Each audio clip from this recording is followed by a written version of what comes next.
Gaz. The day my family sold my childhood home, I was standing in the parking lot of a cheap motel with 2 bags at my feet and $17 in my wallet. Gaz. I remember the exact amount because I counted it 3 times, $17. Gaz. That was all I had left after spending the last of my savings on a deposit for a tiny room where I was supposed to start over. I had no idea that, 3 years later, Gaz, I would be sitting in the owner's office of the largest company in our town, holding a contract that would change my family's life forever. And the strangest part, Gaz, I wasn't buying the company because I hated them. I was buying it because I wanted to prove something. That the man they abandoned for money was worth more than the money they chose. Gaz.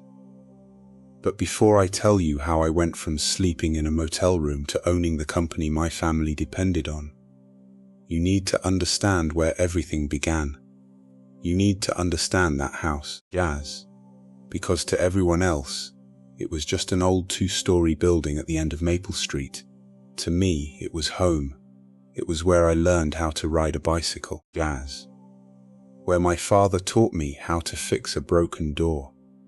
Where my mother used to sit by the kitchen window every Sunday morning, drinking tea and watching the neighborhood wake up, Gaz. It was where my younger sister, Rachel, and I used to fight over the television remote. It was where my father promised me, when I was only 12 years old, that no matter what happened in life, Gaz, our family would always stay together. Money comes and goes, he told me. Family is forever. I believed him. That was my first mistake. My name is Daniel Carter, Gaz. I was 32 years old when my life fell apart. And if you had asked me that morning whether I believed my family would ever betray me, I would have laughed, Gaz. I would have told you that my family was the one thing I could always count on. I was wrong, so very wrong. It started with a phone call. I was sitting at my desk at work when my phone rang, Gaz. It was my mother. I almost didn't answer. Not because we had problems, at least I didn't think we did, but my mother rarely called during working hours. When I picked up, there was silence. Mom, nothing. Mom, are you there? Then I heard her breathing, slow, shaky. Finally, she spoke. Daniel, you need to come home. Something about her voice made me sit up straight. What happened, Gaz? Just come home. Is Dad okay? Another silence. Then she said something that I will never forget. Your father wants to talk to you. My stomach tightened. My father didn't ask people to come home, Gaz. He ordered them. He was the kind of man who believed every problem could be solved if everyone simply sat around the same table. For 30 years, that table had been in our kitchen, Gaz. The same wooden table where we had eaten birthdays, holidays, arguments, and celebrations. So when my mother told me my father wanted me home, I left work immediately, Gaz. I drove 40 minutes through heavy traffic, wondering what could possibly be wrong. By the time I reached Maple Street, I noticed something strange. There was a black SUV parked outside our house, Gaz. I didn't recognize it. I pulled into the driveway and stepped out. The front door was open. I walked inside. My mother was standing in the hallway. My father was sitting at the kitchen table, Gaz. And across from him were 2 men in expensive suits. My father looked at me. He didn't smile. You're late. I looked at my mother. What is this? One of the men stood up. He was probably in his 50s, Gaz. Grey hair, expensive watch, calm expression. Daniel Carter? Yes, I'm Michael Reynolds. I'm representing Carter Holdings. I frowned.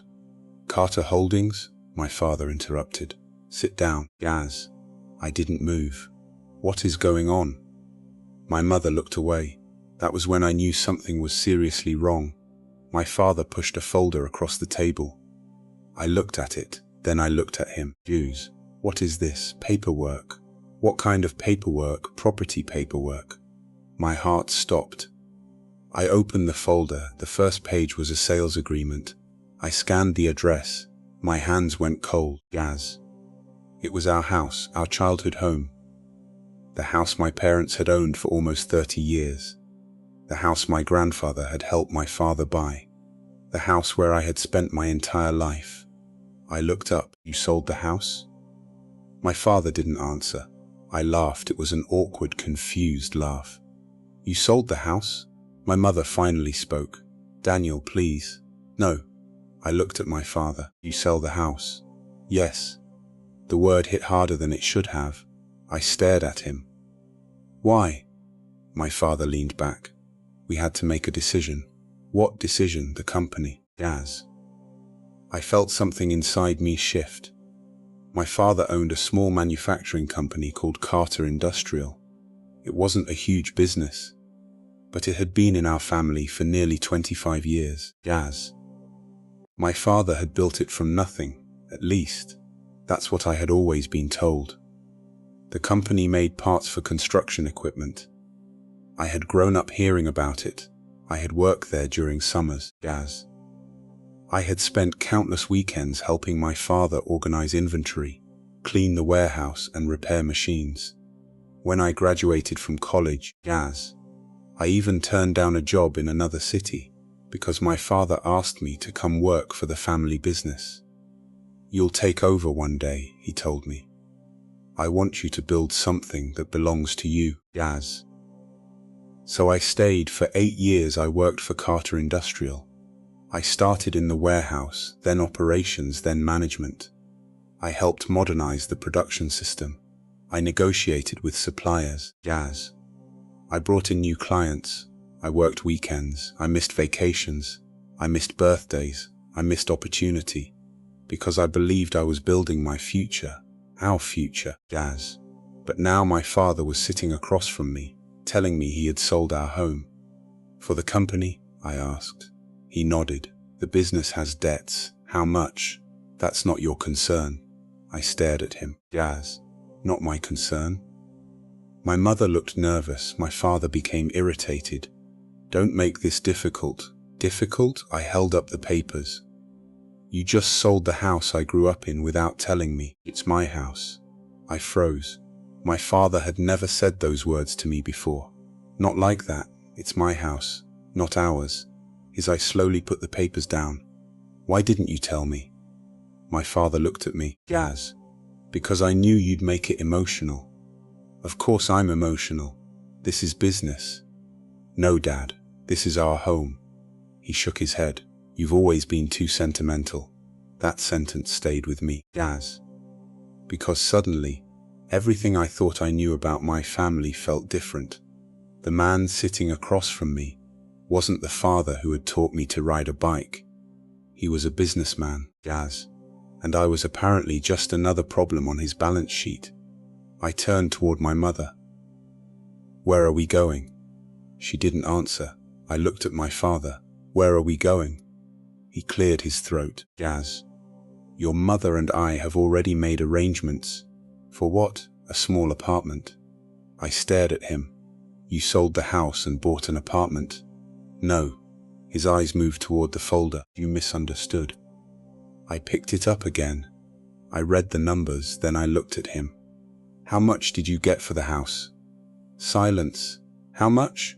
My father finally answered. 800,000. Gaz. My mouth went dry. $800,000. That house was valuable, but not that valuable. Something wasn't right. Who bought it? My father didn't answer. Who bought it? Gaz. The man in the expensive suit finally spoke. Our company. I looked at him. What company? Carter Holdings. I frowned. Who owns Carter Holdings? The man smiled. I do. I looked at my father. Gaz. Then at the man. Then back at my father. Why would you sell him the house? My father said nothing. I felt anger rising inside me. You sold our home to him? We had no choice. Everyone has a choice. Gaz. Not when the company is about to collapse. I stood up. What does the house have to do with the company? My father's face changed. That was when I realized something. Gaz. He hadn't sold the house to save the company. He had sold the house to protect himself. The company was drowning. And my father had decided that instead of telling me, he would sacrifice the one thing he knew I would never willingly give up. Our home. I looked at my mother. Did you know? She began to cry. That answer was enough. I stepped back. You both knew, Daniel. You both knew. My mother stood. Please don't be angry. Don't be angry. My voice cracked. You sold my home behind my back. It's not your home. My father said it quietly. Jazz. But I heard it. I stared at him. For a moment, nobody moved. Then my father reached into the folder and pulled out another document. He placed it on the table. There's one more thing, Jazz. I didn't want to look, but I did. It was an employment termination agreement. My name was at the top. I looked at my father. What is this? You're no longer working for Carter Industrial, Jazz. I felt like the room had tilted. You fired me? No, you just handed me a termination agreement. You resigned. I stared at him. I didn't resign. My father looked at the lawyer, Jazz. The lawyer adjusted his glasses. Daniel, the company is restructuring. You're firing me. That's not what I said, but that's what you mean. My father leaned forward. You're not helping, Jazz. I couldn't believe what I was hearing. Not helping? I laughed again. This time there was no humor in it. For 8 years I worked for you. My voice became louder. I worked every weekend, Jazz. I pointed toward my father. I turned down another job because you told me this company would be mine one day. Daniel, no. I stepped closer. You told me I would take over. My father looked away. Jazz, things change, things change. I felt something breaking inside me. How long have you been planning this? He didn't answer. How long? My mother whispered. 3 months. 3 months, Jazz. They had been planning this for 3 months. For 3 months, my parents had been preparing to sell our home. For 3 months, they had been preparing to remove me from the company, Jazz. And for 3 months, I had been working harder than ever. I had no idea. I looked at my father. Why? He finally looked me in the eyes. Because you weren't the right person to take over. The words were quiet. But they destroyed something inside me. Who is? My father hesitated. That hesitation told me everything. Rachel? My younger sister. My father nodded. I laughed. Rachel? Jazz. My sister had never worked a single day at Carter Industrial. She lived 2 states away. She had no experience running a business. She had never stepped inside the factory, except for family events, Jazz. But she was my father's favorite. Everyone knew it. I had simply spent years pretending I didn't. You're giving the company to Rachel? She's family. I stared at him. So am I. You're difficult. I blinked. What? You're too independent. I almost smiled. That's why you're firing me. Rachel understands how to work with people. I suddenly understood this wasn't about business, Jazz. It wasn't about money. It wasn't about the company. My father had chosen the child who obeyed him, and he had decided that I was no longer useful. I looked at the papers, then at my mother, Jazz, then at my father. Where am I supposed to go? My father looked confused. What do you mean? You sold the house. You're 32. So, you can find somewhere to live. I stared at him. Jazz. There it was, the moment I understood. My family had already moved on. They had a new plan, a new future. And I wasn't part of it. I picked up my bag. My mother started crying. Daniel, please don't leave like this. I looked at her. How should I leave? She had no answer. I walked toward the front door. My father called after me. Daniel. I stopped. He walked closer. Jazz. For one brief second, I thought maybe he would apologize. Maybe he would tell me the truth. Maybe he would say he had made a mistake. Instead, he said, "Don't make this personal." I turned around. Jazz. I looked at the man who had once told me family was forever. Then I looked at the house behind him, the walls where my childhood memories lived, the staircase where I had fallen when I was 6. Jazz. The kitchen where my mother had baked my birthday cakes. The living room where my father had promised me a future. And suddenly, I realized something. He was right. I shouldn't make it personal, Gaz, because they had already made it business. So I nodded. You're right, Dad. He looked surprised. I opened the door. This isn't personal anymore. Then I walked away. I didn't know it at the time, Gaz, but that was the last day I would ever walk into that house as a son. And it was also the first day of the rest of my life, because my family thought they had just removed a problem. Gaz. They thought they had taken away my home, my job, my future. They thought I had nothing left, but they had made one mistake. They forgot who I was. I wasn't the man they abandoned, Gaz. I was the man who had spent 8 years learning every weakness in their business, every supplier, every contract, every client, every debt, every mistake, Gaz. I knew Carter Industrial better than my father did. And I knew something else. The company they thought was worth saving wasn't as strong as it looked, and one day they would need someone to save it, Gaz. They just never imagined that person would be me. I spent that first night in a motel 6 miles away from my old home. The room smelled like old carpet and cheap cleaning chemicals, Gaz.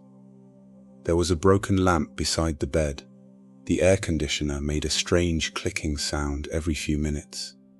I sat on the edge of the mattress with my phone in my hand. I had $17 in cash, Gaz, a credit card with almost no available balance, and a box of belongings I had managed to collect from my old room. That's when I received a message from Rachel, my sister. The message was only 7 words. Gaz, Dad says you need some space. I stared at it. Then another message arrived.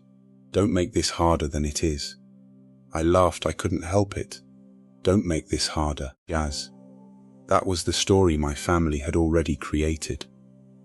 I was the problem, not the father who sold our home, not the sister who was taking my position, not the parents who had secretly planned my removal. I was the difficult one. I typed a response, then deleted it, typed another, deleted that too. Finally, I wrote, "Don't worry, I'll stay out of your way." Rachel replied almost immediately, "Thank you, Gaz." That hurt more than anything. Not anger, not guilt. Relief. She was relieved I was gone. I put my phone down, and for the first time in my life I cried. Not because I had lost the house, Gaz. Not because I had lost my job. I cried because I had spent years believing I mattered to people who had already decided I didn't. The next morning I woke up with one thought. I needed a job. Not revenge, Gaz. Not justice. Not some dramatic plan. Just survival.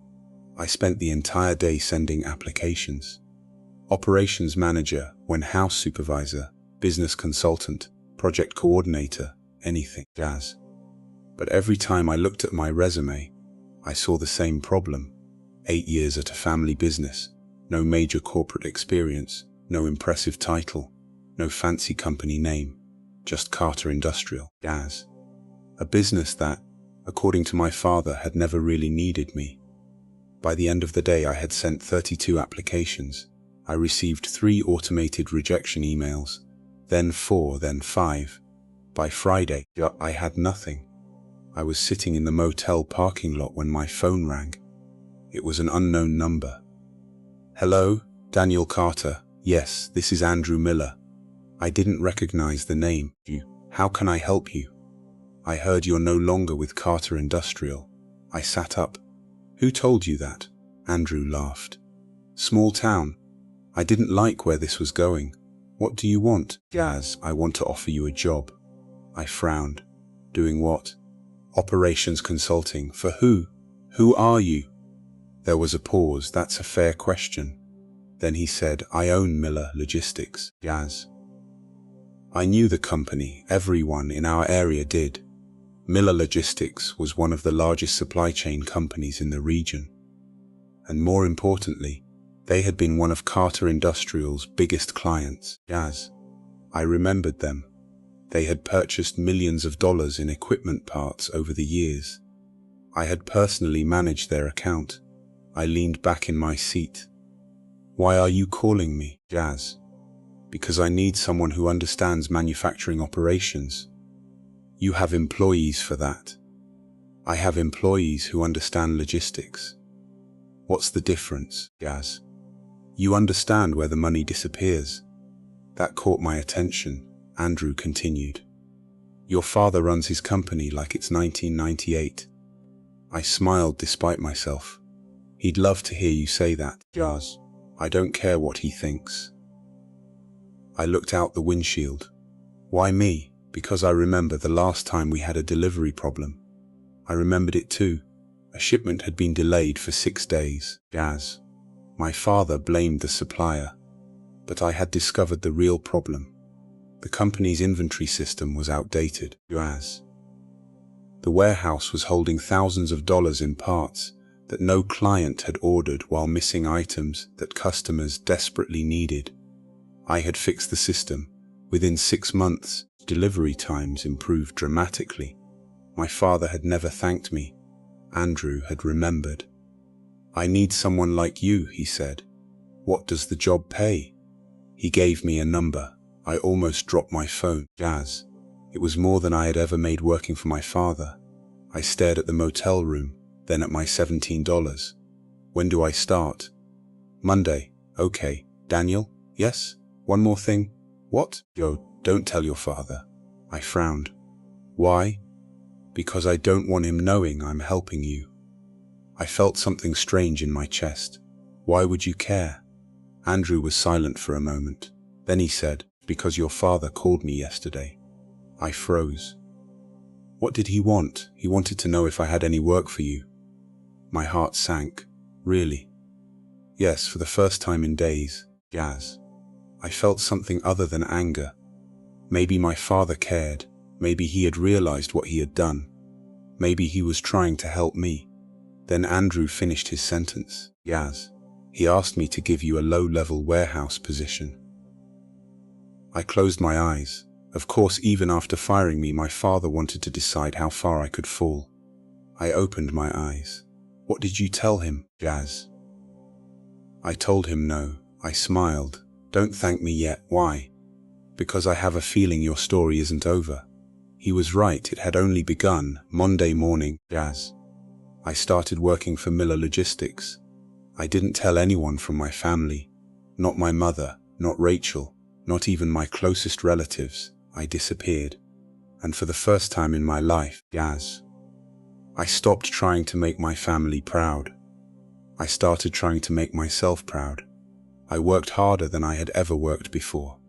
But this time, I wasn't working for someone who promised me a future, Jazz. I was building my own. I learned everything I could. Supply chains, technology Ashbrent contracts, investment, corporate finance. I spent nights studying. I attended business seminars, Jazz. I spoke to people who knew more than me, and slowly, something changed. I began to understand the world outside Carter Industrial, and what I discovered shocked me. My father's company wasn't unique, Jazz. It wasn't untouchable. It wasn't even particularly strong. It survived because people like me kept fixing the problems nobody else wanted to see. And suddenly I wondered, Jazz, what would happen if I stopped fixing them? 3 months after I left, I received a call from my mother. I almost didn't answer, but I did. Hello? Daniel. Her voice sounded tired. How are you? Jazz. I'm okay. Are you working? Yes. Where? I hesitated. Miller Logistics. Silence, then she whispered, your father knows. I wasn't surprised. Okay, he's angry. That's unfortunate.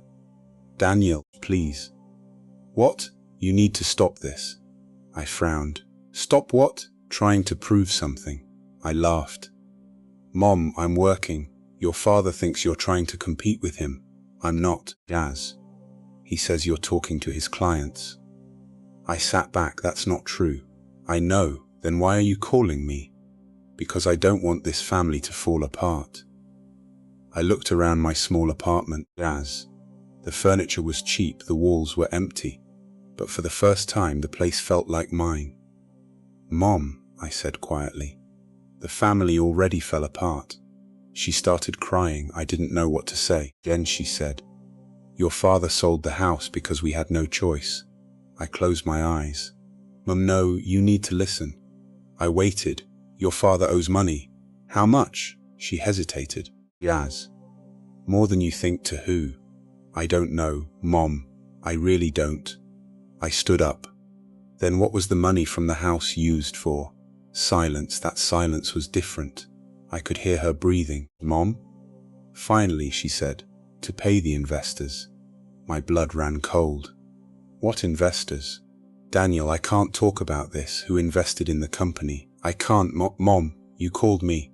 I shouldn't have." Daz. Then the line went dead. I stared at my phone. Something was wrong, very wrong. The house had been sold. I had been fired. Rachel had been placed in charge. Daz. And now my mother was telling me my father had investors. I began asking questions, quietly. I contacted former suppliers, old employees, people I knew from the industry, and slowly, the truth began to appear. Carter Industrial wasn't simply struggling. It was drowning. My father had borrowed heavily. He had taken private investment. He had used company assets as collateral. And when things got worse, he had sold our family home to make payments. But there was something else, something nobody had told me. The company wasn't losing money because of the market. It was losing money because someone had made a terrible decision, a decision that had cost millions. And when I found out who had made it, I finally understood why my father had wanted me gone. Because the person responsible wasn't a stranger. It was Rachel, my sister, and my father had spent months protecting her, even if it meant sacrificing me. I sat alone in my apartment that night, staring at the financial records I had managed to obtain. The numbers didn't lie. Rachel had convinced my father to expand the company into a new market.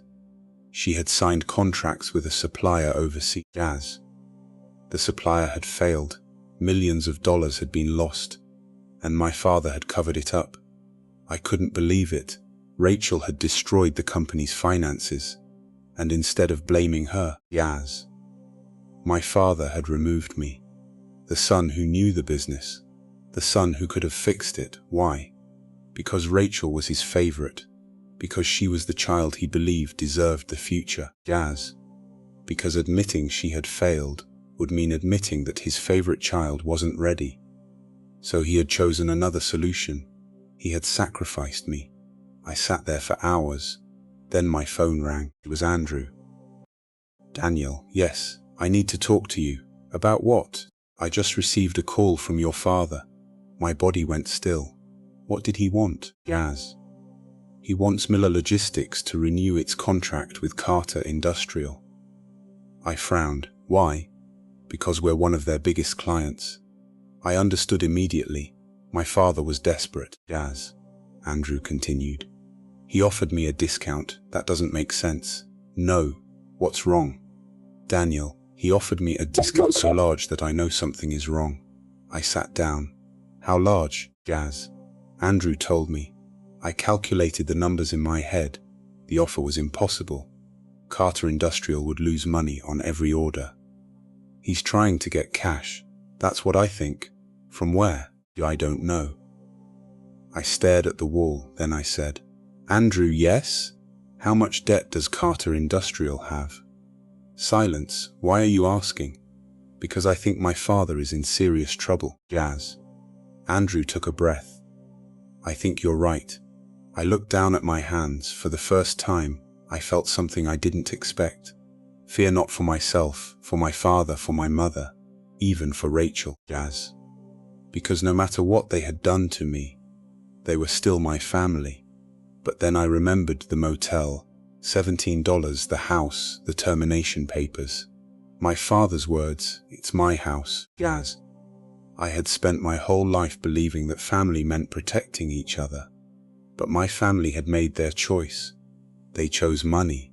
They chose Rachel. They chose to abandon me. And now, for the first time, I had to make a choice of my own. I could walk away. I could let Carter Industrial collapse.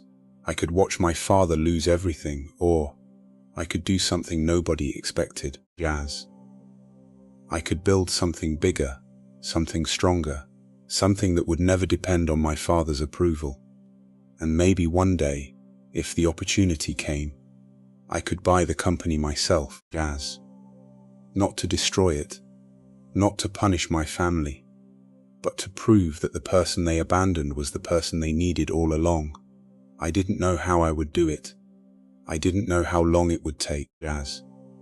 But that night I made a promise to myself. One day, I would own Carter Industrial, and when that day came, my family would have to sit across from me at a table, Jazz. Just like they had on the day they betrayed me. Only this time I would be the one holding the papers, and I would be the one asking the question. Do you still think I'm difficult, Jazz?